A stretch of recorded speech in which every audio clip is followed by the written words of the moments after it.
Well, more details coming to light in the wake of the Cybertruck explosion that rocked President-elect Trump's Las Vegas hotel on New Year's Day. The ex-girlfriend of Matthew Livelsberger, he's the 37-year-old from Colorado, allegedly responsible for that explosion, speaking out, and she is providing new insight into her former partner's possible state of mind in his final days. NewsNation's Rich McHugh is live. Rich, what are we hearing from this ex-girlfriend? Well, quite a bit, Nichole. You know, when this first incident happened on New Year's Day, there were so many questions about this Tesla Cybertruck.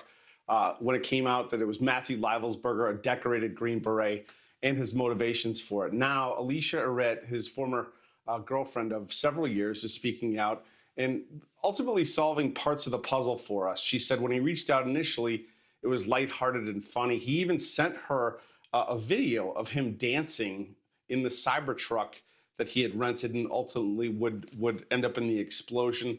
She said she had no idea, but she did know that underneath that lighthearted veneer was someone who grappled with the weight of years in and out of war.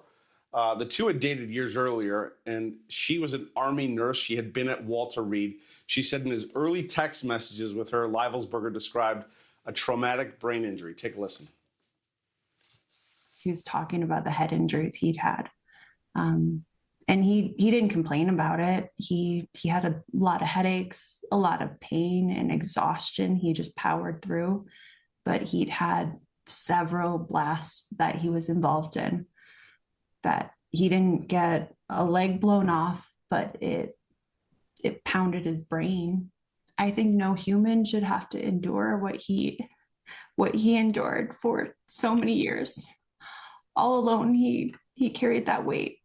He carried the weight of his teammates' deaths. He carried the weight of the non-combatants that were just casualties. He kept all of that inside. Now, she did say that she spoke with Livelsberger and about the TBI and the injuries he'd sustained over there.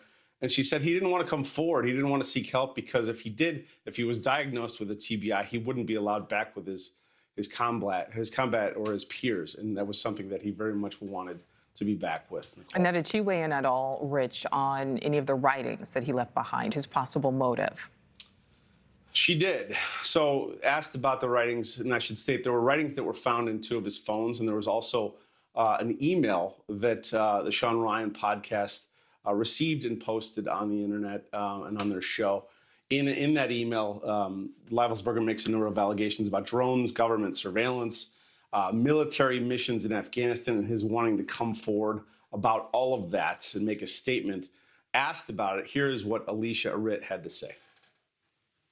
I don't know all of what he was thinking, but I think 2 things can be true. I think it could be true that he had invisible injuries that a lot of veterans struggle with. The anguish of war from 18 years of going on missions. And I think he could have some legitimate concerns about international concerns. He probably had a lot more information than most of us do. So she obviously has a lot to say. I do want to say that email that we referenced, we have not been able to verify, but we are working to try and verify the allegations therein. Nichole.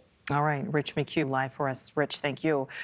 Thanks for watching. Go to joinnn.com to find NewsNation on your screen. And don't forget to click the red subscribe button below to get more of NewsNation's fact-driven, unbiased coverage.